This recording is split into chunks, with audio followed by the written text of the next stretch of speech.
Salut à tous, on se retrouve à quelques jours du déplacement à Strasbourg qui, mine de rien, va marquer un tournant dans notre saison. Because Strasbourg, c'est quand même le premier club non relégable et ils sont qu'à un point de nous.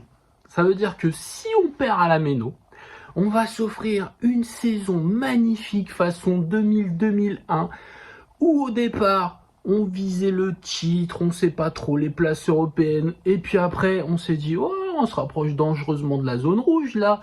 Mais après, on se disait, bah attends, on est l'OM, hein, on va pas être relégué. Et finalement, la dernière journée, bah, on était que ça, hein, on avait un peu les chocottes et tout.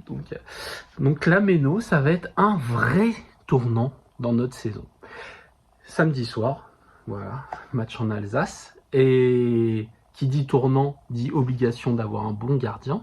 Et on va ouvrir le dossier Pau Lopez. Bing bing.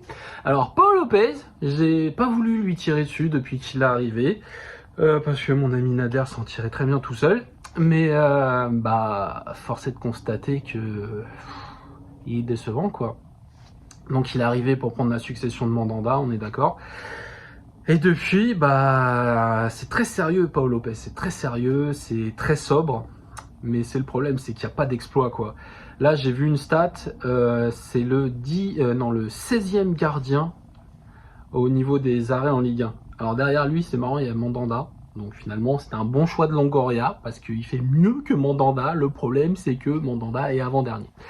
Et que Pau Lopez est donc juste au-dessus, en TP nultième, ce qui nous sert à rien du tout. On est d'accord. Cette saison, il a fait 19 matchs.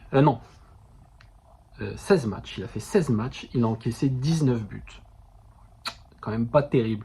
Et surtout, sur ces 19 buts, on a l'impression que il n'y a pas d'exploit.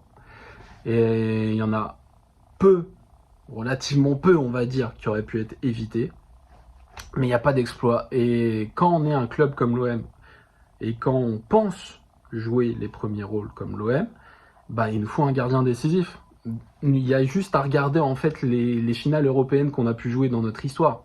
En 91, on a Olmeta qui n'a rien à faire pendant 120 minutes, qui a juste à être parce que j'aurais été à sa place, j'aurais rien fait non plus. Qui a juste à être décisif pendant la séance de tir au but, il arrête rien, on perd la finale.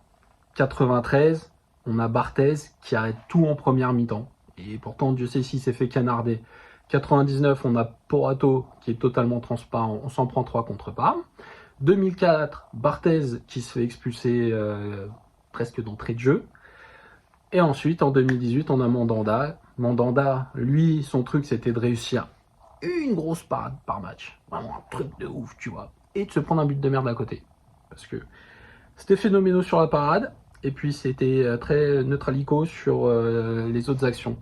Donc voilà, on était contents. C'est vrai qu'il nous sortait des trucs de malade, Mandanda, mais à côté, il se prenait des buts de merde sur corner et tout ça. Donc à l'arrivée, c'était équilibré, quoi.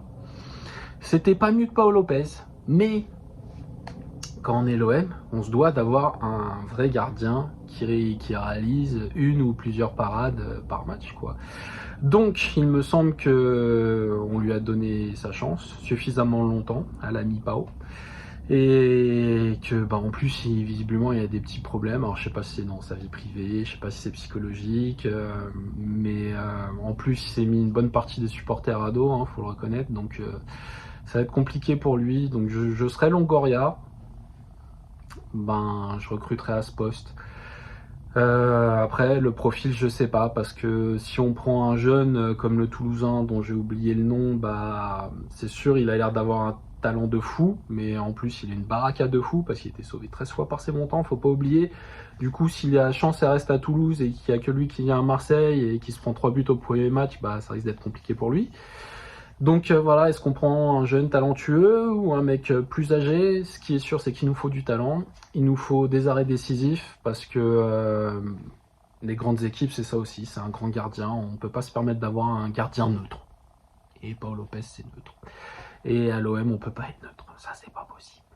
Donc voilà, j'espère que Pablo Longoria sera de cet avis, qu'il a déjà même planché sur le sujet, qu'il a déjà des noms en tête, et qu'il arrêtera avec Pau et même Ruben Blanco, qui est pas mieux finalement. C'est deux gardiens très neutres et c'est pas pour nous. J'attends vos avis sur la question. J'espère surtout qu'on va aller s'imposer à la Méno pour enfin lancer cette saison, parce que d'ici la fin de l'année, on a une grosse série de matchs. Et voilà, ça doit nous permettre de recoller avec le haut du classement pour s'offrir une belle deuxième partie de saison. Donc on y croit. Allez l'OM, bonne semaine à tous.